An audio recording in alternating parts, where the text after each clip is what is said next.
Minha madrasta me acusa de tê-la deixado com um olho roxo para ficar com a herança do meu pai, mas quando a verdade insana é revelada, sua vida não é mais a mesma.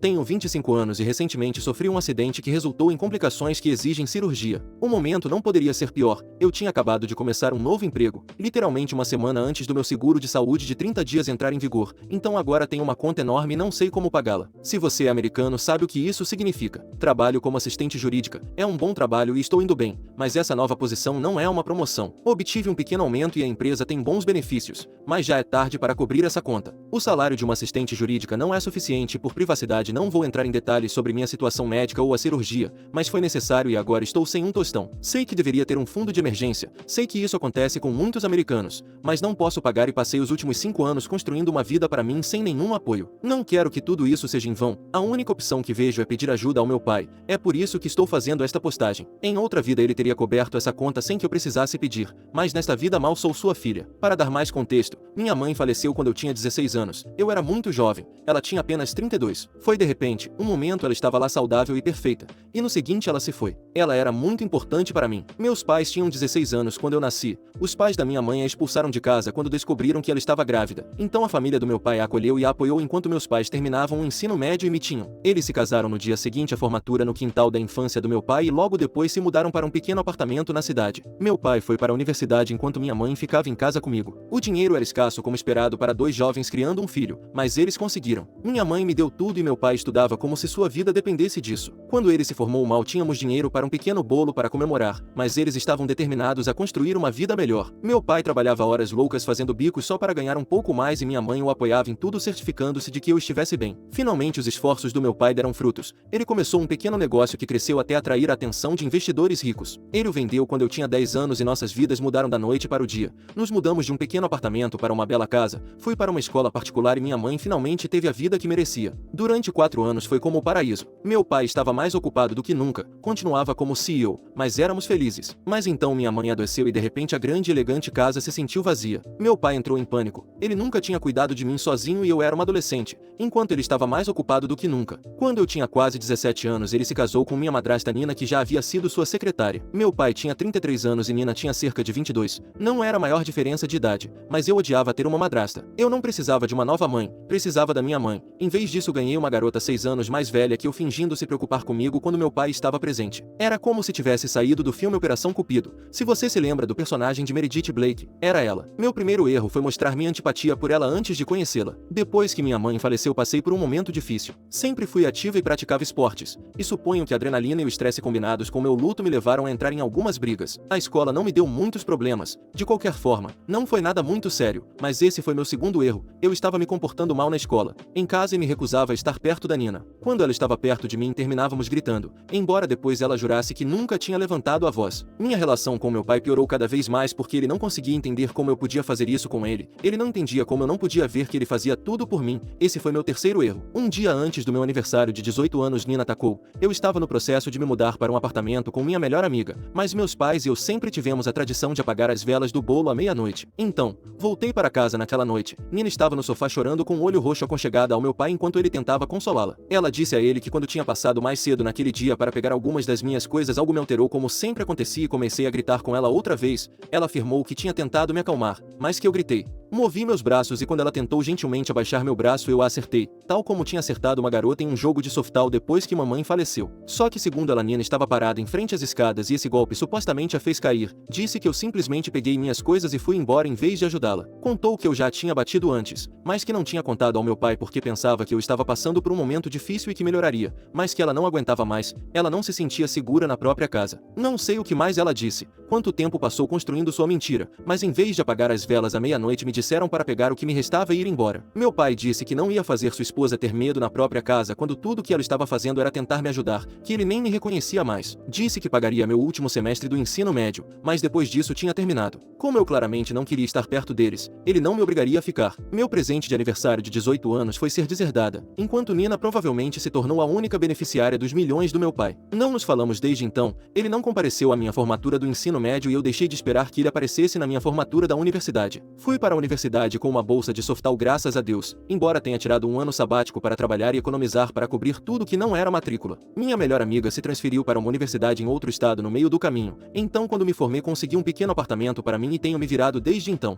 Queria ser advogada, mas como não posso pagar a faculdade de Direito no momento trabalho como assistente jurídica. Agora, nem consigo pagar minhas contas e meu pai provavelmente é minha única saída para pagar essas dívidas. Não sei se ele me ajudará ou mesmo se responderá, e não quero contatá-lo só para ser rejeitada. Não acho que conseguiria suportar isso, mas neste momento realmente não tenho outra opção. Então aqui estou eu, presa e tentando encontrar uma forma de sair dessa confusão. Por favor, se alguém tiver algum conselho, estou aberta a ouvi-lo. Atualização. Eu fiz, foi difícil. Foi extenuante e senti que ia chorar ou gritar a cada segundo, mas eu fiz, contatei meu pai. Há uma semana li todos os comentários, vi cada vídeo legal e médico que tivesse alguma relação com a minha situação e soube que contatá-lo era a minha única opção. Uma das pessoas que me escreveu por mensagem direta expressou isso da melhor maneira. Eu não tinha nada a perder e tudo a ganhar. Bem, talvez eu tivesse algo a perder, a parte do meu coração que não se partiu há 5 anos, mas considerando as circunstâncias eu não estava em posição de ser delicada a respeito. Passaram-se 3 dias horríveis cheios de estresse em que mal dormi e mal fiz algo além de verificar minhas mensagens de texto e então ironicamente jogar o telefone do outro lado do quarto para evitar verificá-lo repetidamente, mas no quarto dia chegou uma resposta. Ele concordou em almoçar comigo. Nos encontramos em um café bonito perto do escritório dele onde tudo era muito caro, mas pedi um chá de qualquer maneira só para ter algo para segurar enquanto esperava que ele chegasse. Eu estava tão nervosa que podia sentir fisicamente. Eu não tinha outra opção. Ele pode ter acreditado na palavra de uma mulher que mal conhecia em vez da de sua própria filha, mas ele ainda era a minha única opção. Toda a dor, a raiva, a confusão e cada outra emoção que eu havia acorrentado por 5 anos tentaram vir à tona. Quase vomitei quando ele entrou pela porta, mas não o fiz. Nós apenas nos olhamos por um momento. Eu me levantei, nos olhamos um pouco mais e então ambos nos sentamos. Nenhum de nós falou enquanto ele pedia seu café e seu almoço. Quando finalmente trouxeram a bebida dele, decidi quebrar o silêncio. Não me lembro de cada detalhe, então lamento não poder dar uma transcrição exata, mas basicamente fui direto ao ponto. Eu não planejava lidar com a tempestade de emoções que vê-lo despertava, então ia fazer isso o mais rápido possível. Eu disse a ele que precisava de dinheiro, expliquei por que e prometi que o devolveria assim que pudesse. Ele pareceu afetado quando mencionei que tinha sofrido um acidente, tentou perguntar mais detalhes, mas mantive o assunto o mais breve possível sem ser rude. Não sei se foi pena, indiferença ou algum instinto paternal latente, mas ele disse que estava disposto a usar o fundo universitário que havia reservado para mim, aquele que eu nunca usei, para cobrir todas as minhas contas médicas. Ele realmente aceitou. Obviamente agradeci. Não tenho certeza se me senti grata ou irritada quando naquele momento ligaram para ele dizendo que precisavam dele no escritório. Ele pegou seu sanduíche para a viagem e foi trabalhar como sempre suponho. Não importa, isso é algo bom, eu deveria estar feliz, certo? Atualização 2. O fundo universitário se foi, está vazio, não há dinheiro nele além de algumas centenas de dólares, o que mal ajudará nas minhas contas médicas. Essencialmente não sobrou nada na conta. Há 3 dias eu estava cheia de emoções conflitantes, mas uma dessas emoções era esperança. Eu tinha esperança porque pelo menos por um momento parecia que algo finalmente tinha dado certo. Meu pai me ligou hoje cedo para almoçarmos novamente no mesmo café. Achei que ele parecia mais sério do que o habitual, mas já não sei o que é habitual. Talvez agora ele simplesmente soe assim quando fala comigo. Cheguei primeiro outra vez, pedi outro chá caro e até queimei a língua tentando me manter ocupada. Qualquer coisa para não pensar demais. Desta vez eu não estava tão ansiosa porque ele já tinha concordado em me ajudar, mas então os "e se" começaram a aparecer. E se ele tivesse mudado de ideia? E se ele tivesse falado com a Nina e ela o tivesse convencido a não fazer isso? O típico turbilhão de dúvidas quando você está mais cheia de dúvidas do que de esperança. Então ele chegou. Desta vez não pediu café. Simplesmente me disse que a conta estava vazia. Fiquei paralisada por um momento. Pensei que ele podia estar me acusando de ter pegado o dinheiro. Então comecei a me defender. Mas logo percebi que isso não fazia sentido porque eu não tinha tocado na conta e nem sequer tinha acesso a ela. Confusa perguntei se ele havia movido o dinheiro ou se sabia o que tinha acontecido. Ao que parece era uma conta poupança normal, não um fundo universitário dedicado. Porque ele não sabia muito sobre isso quando abriu e nunca tinha se dado ao trabalho de estabelecer um fundo educativo propriamente dito. Ele me garantiu que sabia que eu não tinha pegado o dinheiro já que eu nunca tive acesso à conta em primeiro lugar. Disse que planejava ir ao banco amanhã para investigar, mas queria me contar pessoalmente antes de fazê-lo porque em suas palavras, só queria me ver outra vez. Congelei de novo tentando processar tudo que ele tinha acabado de dizer. Fiquei sentada lá agarrada à minha xícara como se fosse um salva-vidas. Ele me disse que ainda cobriria minhas contas médicas e me garantiu que eu não precisava me preocupar. Justo nesse momento recebi uma ligação do trabalho e saí correndo grata por uma desculpa para ir embora porque sabia que no momento em que me descongelasse começaria a fazer acusações. E sabe quem é a única pessoa com acesso à conta bancária do meu pai? Sua esposa. Ele sempre teve finanças compartilhadas com a minha mãe. Então por que não teria com a Nina? Eu não queria sentar ali e dizer em voz alta o que eu achava que poderia ter acontecido com o dinheiro porque eu precisava da ajuda dele. Talvez também porque eu não queria que meu segundo encontro com ele em 5 anos se transformasse em uma briga. Então simplesmente me calei e fui embora. Atualização 3. Muita coisa mudou desde minha última atualização. Partes de mim que estavam quebradas agora se sentem um pouco mais completas do que estiveram em anos, e partes de mim que pensei que estavam curadas se abriram novamente. Meu pai apareceu na porta da minha casa chorando, implorando para que eu contasse o que realmente aconteceu na noite anterior ao meu aniversário de 18 anos, 5 anos atrás. Ele descobriu que a conta do fundo universitário havia sido esvaziada com o dinheiro sendo sacado ao longo de 5 longos anos, começando exatamente uma semana depois do meu aniversário de 18 anos. Ele iniciou uma investigação completa de todas as suas contas com a ajuda de seu contador e descobriram que o dinheiro havia sido transferido diretamente para uma conta que ele havia aberto para minha madrasta. Acontece que uma semana depois do meu aniversário de 18 anos ela foi a uma agência bancária com suas amigas e sacou tudo com o cartão. Ela também encomendou um bolo personalizado no dia anterior com uma fatura que mostrava a mensagem no bolo, sem pirralha. Cada centavo do fundo universitário foi para a conta dela e usado para pagar cartões de crédito que ela havia aberto sem que ele soubesse. Ele admitiu que havia cometido erros 5 anos atrás, mas agora só precisava saber o que tinha realmente acontecido. Então eu contei, disse a ele que tinha passado em casa naquela manhã para pegar o resto das minhas coisas. Minha madrasta estava em casa como sempre, nós nem nos olhamos. Eu entrei, peguei minhas coisas e fui embora. Não brigamos naquele dia, definitivamente não a agredi e ela não estava perto das escadas. Eu até disse a ele que embora soubesse que tinha sido difícil por um tempo eu ainda não entendia como ele pôde ficar do lado dela sem ao menos me ouvir. Ele desabou completamente, soluçando em suas mãos, se desculpando repetidamente. Disse que só tinha se casado com ela porque ela sempre dizia o quão maravilhosa eu parecia quando ele falava de mim e como queria ter filhos. Ele pensou que estava me dando uma mãe para me ajudar a superar o sofrimento, mas as coisas só pioraram. E como eu continuava me desquitando, ele sentiu que não podia desculpar que eu machucasse alguém fisicamente, então me deixou ir. Ele pensou que com a minha bolsa a faculdade estaria garantida e que talvez o espaço fosse o que eu precisava. Eu também comecei a chorar e simplesmente ficamos ali chorando e desabafando sobre tudo o que tínhamos passado. A tempestade de emoções que eu reprimi por tanto tempo finalmente saiu. Quando finalmente nos acalmamos ele ainda estava lá e estava determinado a consertar as coisas. Perdi 5 anos com meu pai por culpa da Nina. Ela tomou o que deveria ter sido minha celebração de me tornar adulta e distorceu para me transformar em alguém que foi expulsa da família, da qual ela nunca deveria ter feito parte. Não sei onde estamos, meu pai e eu neste momento, mas uma coisa que ambos temos clara é esta: Nina tem que ir embora. Atualização 4. Então, levou cerca de uma semana para planejar minha vingança e aqui estou. Talvez eu pudesse ter esperado mais tempo, mas a oportunidade perfeita apareceu. Não sei se o universo finalmente estava do meu lado ou apenas compensando tudo o que me fez passar, mas eu não ia ignorar um presente dos deuses tão facilmente. Ontem foi o aniversário de 29 anos de Nina, seu aniversário de ouro. Isso significa que ela completou a mesma idade do dia em que nasceu. Nasceu no dia 29. Então esta era sua celebração única na vida. Poético, não é? Finalmente me vingaria no aniversário dela depois de ela ter arruinado o meu. Nos primeiros dias da nossa semana de planejamento dedicamos principalmente a dar tempo para o advogado do meu pai organizar tudo. Enquanto isso Nina estava ocupada planejando sua grande festa de 29 anos às custas do meu pai. Durante todo o tempo ele não deu nenhum sinal de que algo estava errado. Alguns dias antes da festa ele partiu para uma viagem de negócios inadiável de última hora, supostamente a pedido do proprietário. Nina ficou irritada, mas não podia reclamar muito da fonte de todo o dinheiro que ela gastava. Durante sua viagem de negócios meu pai ficou na minha casa. Contamos com a ajuda do melhor amigo do meu pai, tio Kel, que estudou com ele e com minha mãe,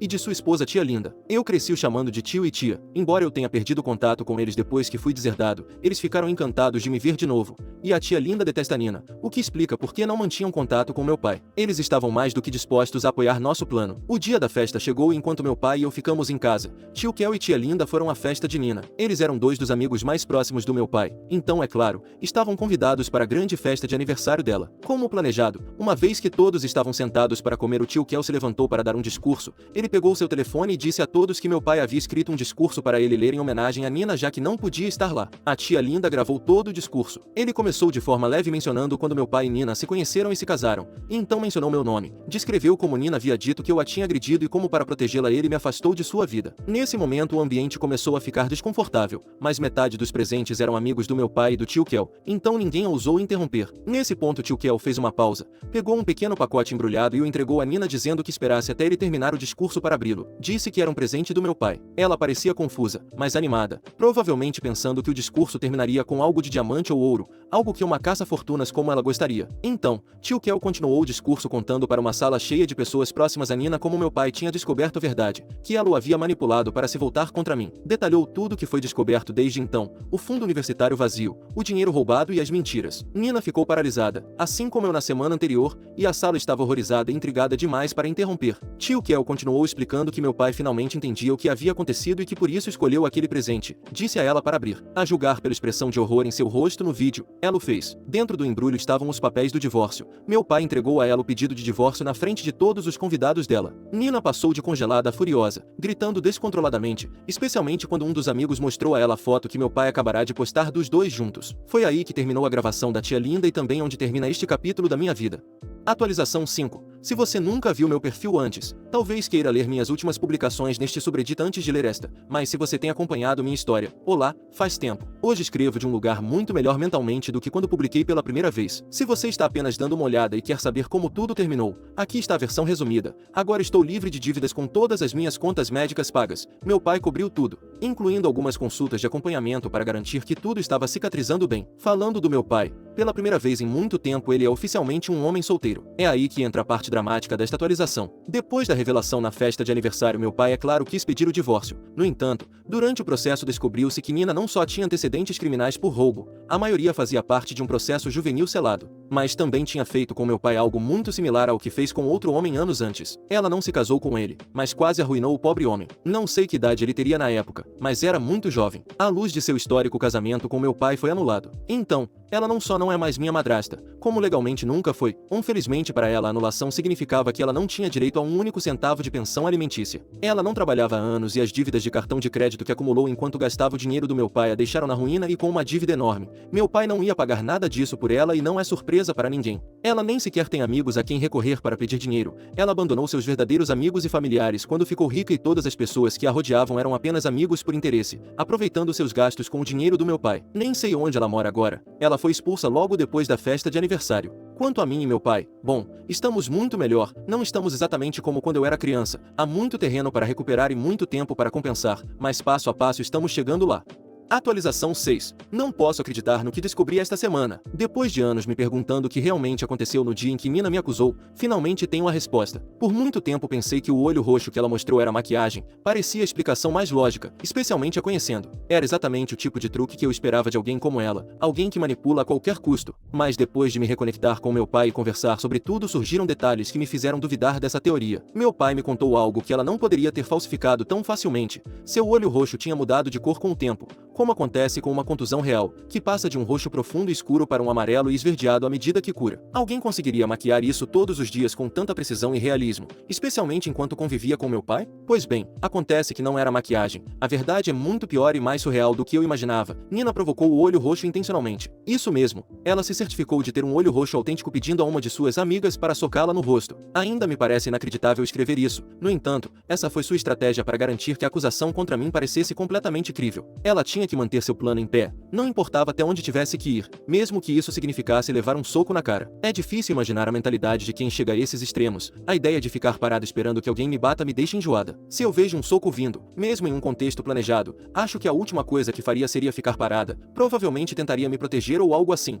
qualquer coisa menos ficar ali parada. Mas era assim que ela estava desesperada para se safar para tornar essa mentira real. Como eu sei de tudo isso? Essa é a melhor parte. Sabemos porque a amiga dela, a que fez o favor, revelou toda a história. É surpreendente a rapidez com que as pessoas que você considera próximas se voltam contra você quando o dinheiro acaba. Essa falsa amiga estava chantageando Nina, exigindo dinheiro regularmente depois de ver tudo que ela estava gastando da fortuna do meu pai. Nina, claro, dava o dinheiro, mas não do seu próprio bolso, e sim do meu pai, para manter sua mentira. Quando tudo desmoronou e Nina ficou sem fundos, essa amiga decidiu revelar tudo como vingança por não poder continuar recebendo dinheiro. Quando meu pai soube de tudo isso, ele ficou arrasado.